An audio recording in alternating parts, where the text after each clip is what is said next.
China has a dream. Chinese Communist Party (CCP) officials tell us so. President Xi Jinping, who ranks first among them, made Chinese dream his credo soon after ascending to China's top post in 2012. And this is no mere slogan, it encapsulates CCP officialdom's vision of China's purposes and aspirations. First and foremost of which is the great rejuvenation of the Chinese nation. President Xi proclaims that fulfilling this great renewal constitutes the greatest dream for the Chinese nation in modern history. This book investigates what the Chinese dream means for Chinese maritime strategy, all the way from the lofty realm of high purpose down to the nitty-gritty of how seagoing Chinese forces may coerce, deter, and fight to carry forth national purposes. What does rejuvenating China involve? It means making the nation prosperous and competent at home and influential abroad. There is a pronounced economic component to the Chinese dream. In part, the dream seeks to raise disposable incomes for urban and rural dwellers alike, reduce income inequality, improve access to medical care, enlarge physical living space for average citizens, and increase education levels by raising the proportion of the population holding college degrees. By the middle of the 21st century, when China will mark the centenary of the founding of the People's Republic, the CCP aims to rival the economies of other developed countries. But there is also a foreign policy component to the dream. China wants to assume its rightful station as a pole in a multipolar world, presumably as Asia's dominant power. To what extent local primacy requires reducing America's influence and presence remains unclear. At a minimum, though, Beijing sees the post-war, U.S.-led security architecture in Asia as out of date and out of step with China's vision for the future regional order. Indeed, a January 2017 State Council white paper titled China's Policies on Asia-Pacific Security Cooperation bluntly derides the arrangements that emerged from the 1951 San Francisco Peace Treaty as old security concepts, premised on a Cold War mentality and on a zero-sum game. Such sentiments are noteworthy because these purportedly obsolete concepts furnish the basis for regional peace and prosperity as well as bilateral U.S.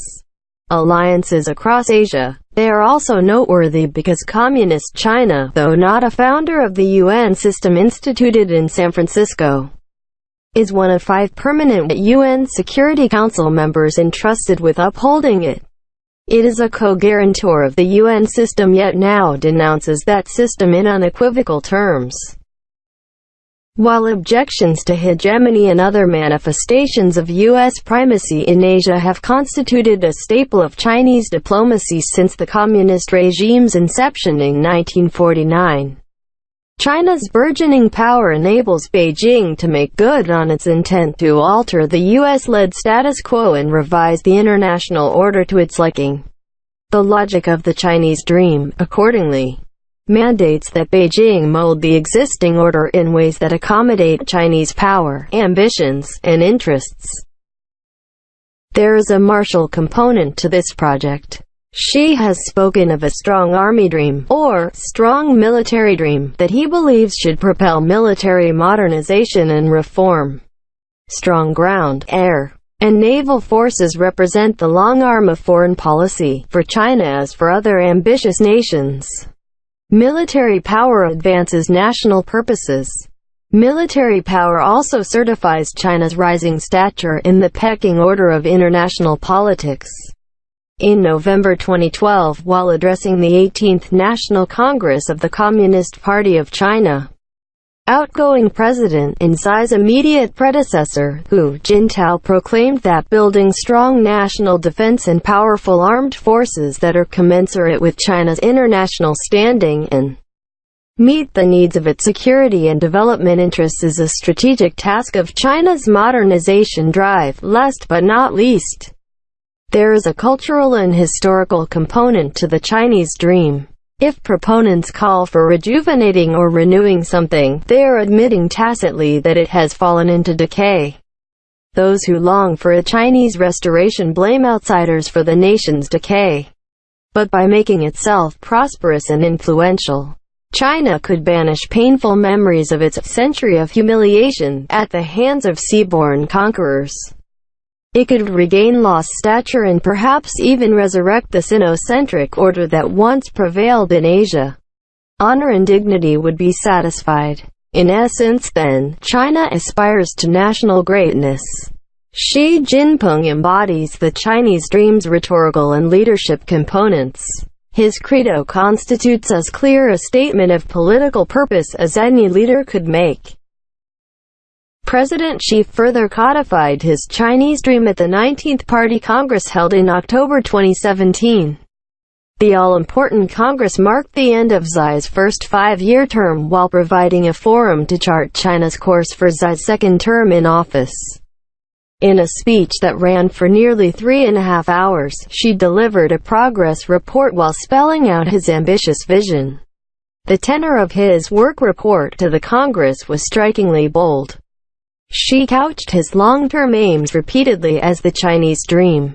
He used the phrase, "great rejuvenation of the Chinese nation," no fewer than 27 times while referring to China as a great power or big power on many other occasions. The president reminded the party rank and file of their nation's century of humiliation. Beginning with the 1840 Opium War, China was plunged into the darkness of domestic turmoil and foreign aggression. Its people were ravaged by wars, saw their homeland torn, and lived in poverty and despair. It was the CCP, he insisted, that shouldered the historic mission of national rejuvenation and led China out of darkness. Today, Xi declared, we are closer, more confident, and more capable than ever before of making the goal of national rejuvenation a reality. Xi then set a timetable for China to turn aspirations into reality.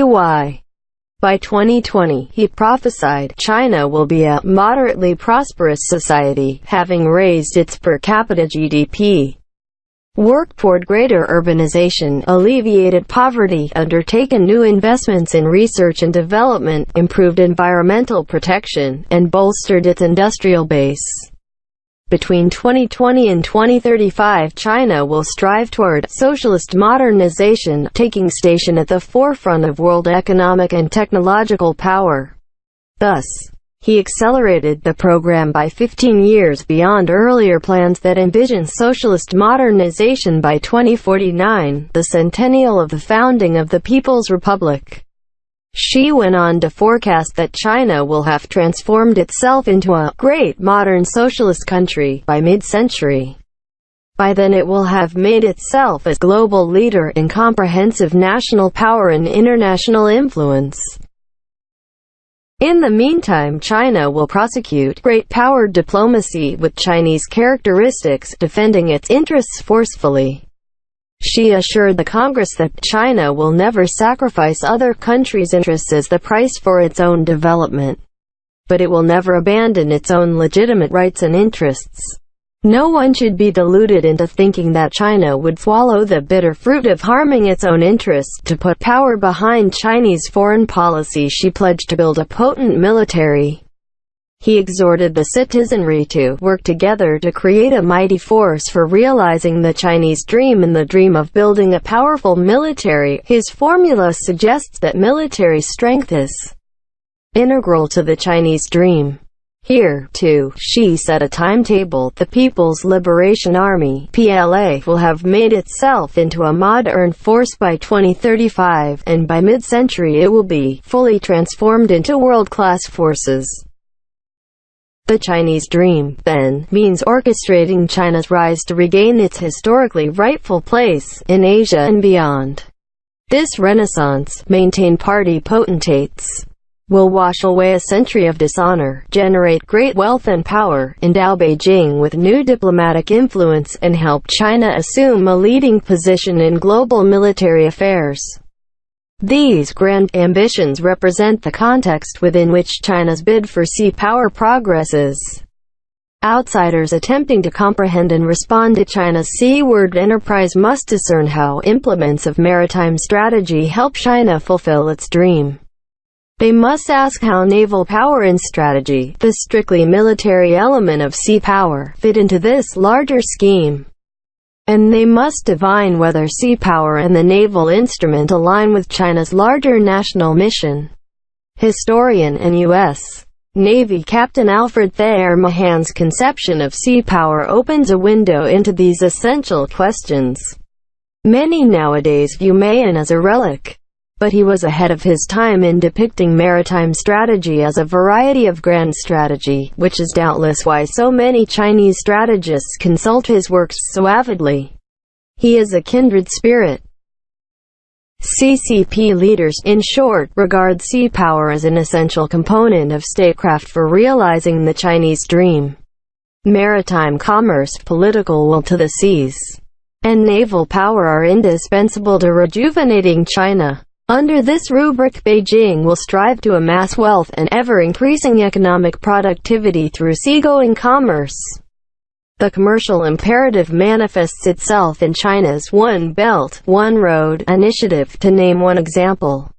One Belt, One Road programs connect China to markets across Eurasia by rail and by sea. Wealth harvested from interconnectedness in turn generates revenue, resources, and technological innovation, empowering Beijing to develop the political, diplomatic, economic, and military means to defend economic interests that are proliferating around the world. As its ongoing naval build-up attests, Beijing feels compelled to construct a blue water navy augmented with an array of power projection tools to safeguard far-flung investments and trade routes. At the same time, CCP leaders are hard at work persuading citizens that China's destiny lies at sea and that the nation must devote substantial resources to maritime exploits. This interaction between commerce, national will, and military prowess impels Chinese sea power. Our argument is straightforward. China's seaward turn constitutes a permanent complicating factor in Asian affairs. China's maritime presence and activism are permanent because the forces impelling it to the seas are structural in nature. They are basic to contemporary China. A thoroughgoing socio-economic transformation has reoriented the nation toward the seas since paramount leader Deng Xiaoping launched his Reform and Opening project 4 decades ago. After decades of integration into the global economic order, defined as it is by marine commerce, the Chinese state and society have come to depend on free access to and free use of the seas for their well-being and even their survival. That reliance has compelled Beijing to develop durable commercial and military means to nurture and protect the nautical sources of China's wealth and power. At the same time, some of the most consequential threats to Beijing's vital national interests, or as the Chinese call them, core interests, lie at sea. From territorial disputes roiling the East and South China Seas to sea lane security to the U.S.-led alliance system in Asia, China confronts an array of maritime security challenges that could disrupt its ascent or even topple the ruling regime. Potentially mortal dangers demand credible, long-lasting instruments of national power to deter conflict, to win a war at sea should deterrence fail, to enforce maritime claims, and to police the seas in peacetime. Maritime Asia is seeing the regional balance of naval power shift as China puts to sea new classes of submarines, destroyers, frigates, and corvettes, not to mention aircraft carriers. China has also commissioned the largest maritime law enforcement fleet in Asia. Taken together, these naval and paramilitary vessels augur an enduring Chinese presence in the maritime domain. China's quest for sea power also promises to disturb the existing order because of how Beijing perceives its nautical surroundings. Its perceptions prompt it to marshal national resources in a certain way to defend its interests. Beijing routinely assures foreigners that it seeks only win-win cooperation and mutual benefit in global affairs. But the leadership perceives a world filled with malign forces bent on frustrating China's dream. Beijing feels surrounded by a potentially hostile U.S.-led grouping of maritime neighbors stretching from Northeast to Southeast Asia. In particular, China's leaders fear and distrust the post-World War II edifice of American power in Asia. They decry the U.S. alliance system as an artifact of the Cold War and openly wish to do away with it. The result is that China's leadership believes it bears a special responsibility to right historical wrongs visited on the nation during its century of disgrace. Consequently, Beijing believes it must stand up to foreign encroachment, provocations, and even minor slights at sea lest domestic and international audiences alike sense weakness, and new disgraces follow. This hypersensitive attitude, however, coexists with mounting self-assurance. China's ascent to great power has infused new confidence into its outlook on and conduct within the saltwater domain. Since assuming power, Xi Jinping has repeatedly referred to China as a major country, or, translated more accurately, of great power, with a right to the respect and deference befitting a great power. China's newfound confidence also predisposes Beijing to unapologetically defend national honor and interests as the leadership construes them. This represents a sharp departure from Xi's predecessors, who contented themselves with a lower profile in international relations. In his 2017 New Year's address to the nation, for instance, President Xi declared that China adheres to peaceful development yet will resolutely safeguard our territorial sovereignty and maritime rights and interests. The Chinese people will never allow anyone to get away with making a great fuss about our rights and interests. In August 2017, further attesting to this confidence, the government-run broadcaster China Central Television aired a 6-part series titled Great Power Diplomacy to considerable fanfare. The propaganda documentary showcased Xi Jinping's diplomatic achievements during his first 5 years in office. The movie makers touted China's defense of its maritime rights and interests in its deployment of naval flotillas to rescue Chinese nationals from war-torn Libya and Yemen, among Xi's many feats. According to the China Central Television website, more than 300 million viewers had watched the series by the time it ended in September.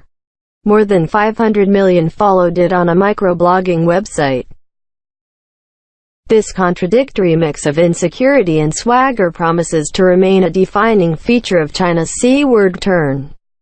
The former sentiment conditions Chinese leaders to respond with vigor to nautical challenges and perhaps even overreact to them.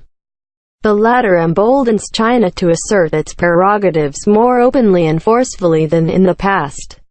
These attitudes have been on display for at least a decade. In this book we push back against competing hypotheses that explain or predict the course of China's maritime ascent.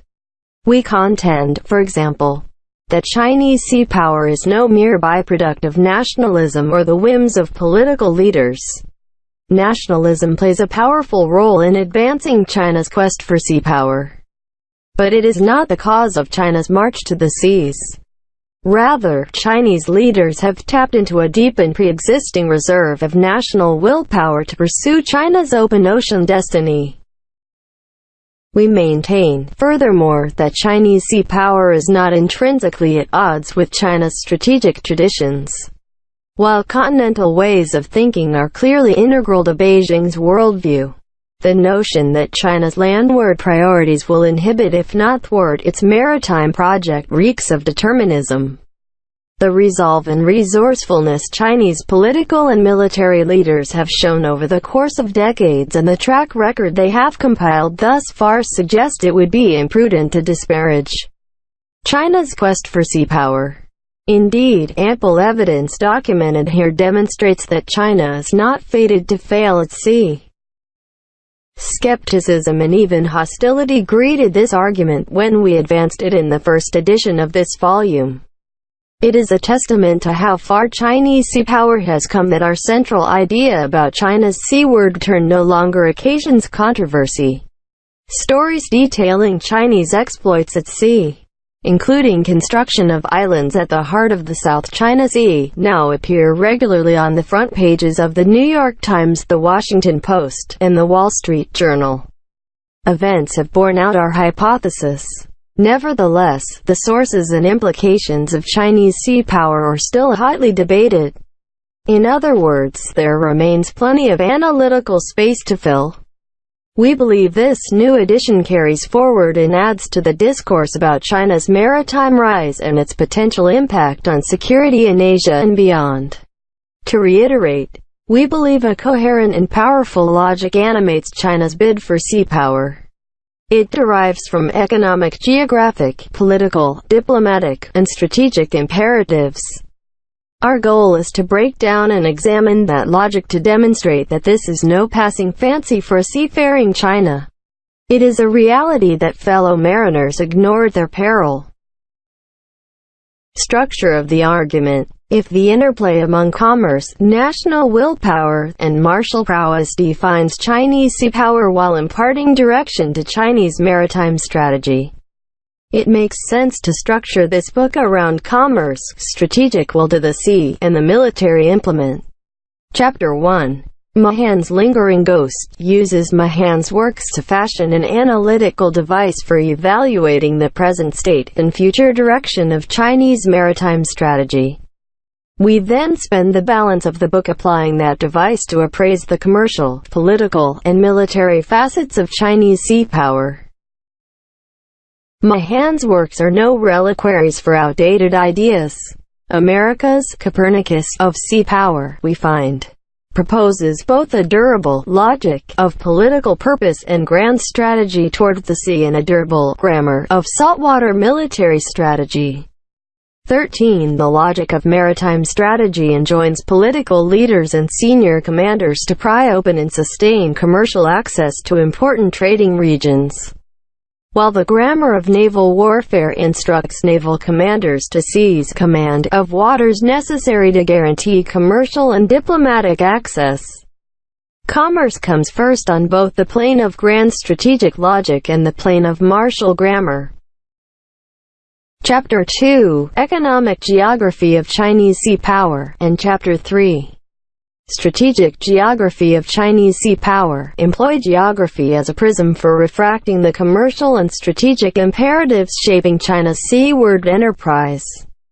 If mercantile and naval endeavors both depend on reliable use of the same seaways, it makes sense that practitioners and analysts of commerce and naval warfare would regard the sea in similar ways.